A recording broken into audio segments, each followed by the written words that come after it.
So AOC has been going off. Now it's interesting that there's a lot of people who are calling her like a corporate sellout and all of this other stuff, which is hilarious to me. But pretty much ever since election day, she's been on a nonstop war, straight up like a war path, going after moderate Democrats and straight up Republicans, John Kasich and other centrist Democrats. She has been on a war path, okay, lately, ever since election day, the first election night, pretty much. Um, and so she has been calling them out nonstop, going to bat, saying that candidates who won Medicare for all. So I believe the candidates, I guess, who backed Medicare for all won their re-elections. And I guess with the GND, the Green New Deal, I think two people who co-sponsored the Green New Deal lost their election. That's pretty insane, actually. That's a pretty crazy statistic for sure. So she's been going at them because John Kasich is trying to say, oh, progressives, Joe Biden should totally basically alienate progressives. They didn't help and all this stuff. He's trying to be like, oh, I gave you this, so in turn, as a favor, ditch progressives. So AOC's obviously coming against that. She's been going really hard on this stuff.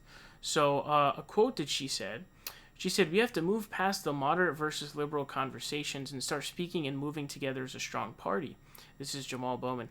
He says, we have organizations like the Sunrise Movement and candidates like Jamal Bowman who have gone out of our way to get Joe Biden elected.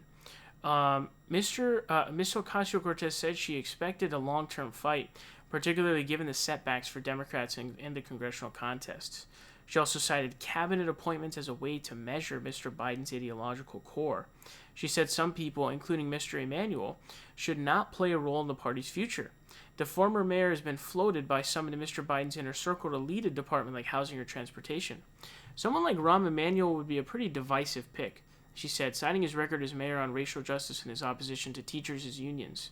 And it would signal, I think, a hostile approach to the grassroots and the progressive wing of the party.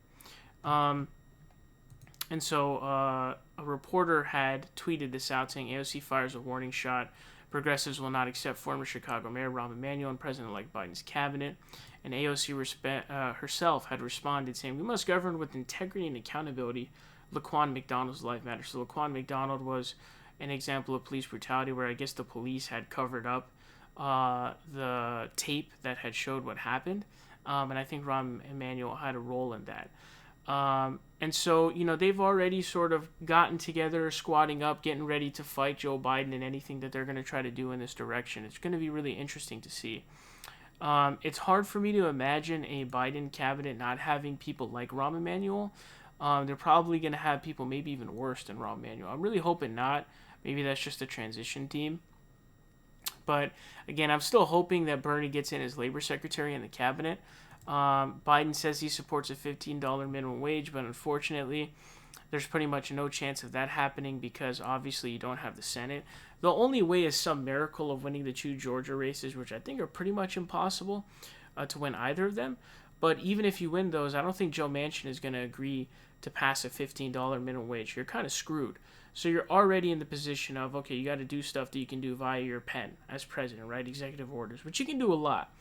The biggest thing I can think of you can do, you can cancel student loan debt. Now, he's not going to cancel all of it, obviously, but if you would be down to cancel $50K of every student loan debt, everybody with student loan debt, that would be pretty sick. I would be pretty psyched about that. That would be one thing. Other things he can do, taking marijuana off as a Schedule 1 drug. There's definitely a lot of stuff he can do via executive order, which is going to be really important to see. But who gets into his cabinet, I don't know. Hopefully it's not too corporate, which is what I'm expecting. But I'm hoping that Bernie gets in there. I'm not sure if he will. But AOC, I don't know. It seems to be kind of really turning on the jets. I haven't seen AOC turn these kinds of jets on. I didn't see it during the primary. And I really haven't seen it since she first got into office. Because if you recall when she first got into office, she was actually publicly beefing with Nancy Pelosi. And then that kind of turned down and she decided to take a shift in terms of strategy. So it's pretty interesting to see for sure. She's definitely turning on the jets here. So, and again, the progressives have signaled Bernie, the squad, all them, and the increased members that we're having now, the influx of new members we're having. They've all kind of signaled that they're getting ready to sort of fight Joe Biden on everything. So it's going to be really interesting to see how that pans out for sure. But AOC, I guess firing a warning shot pretty much, and it's gonna be a pretty big battle we're gonna see. But Biden campaign is supposedly saying, hey, we're gonna do some progressive stuff. So I don't know if he's telling the truth or not, but we're gonna have to find out.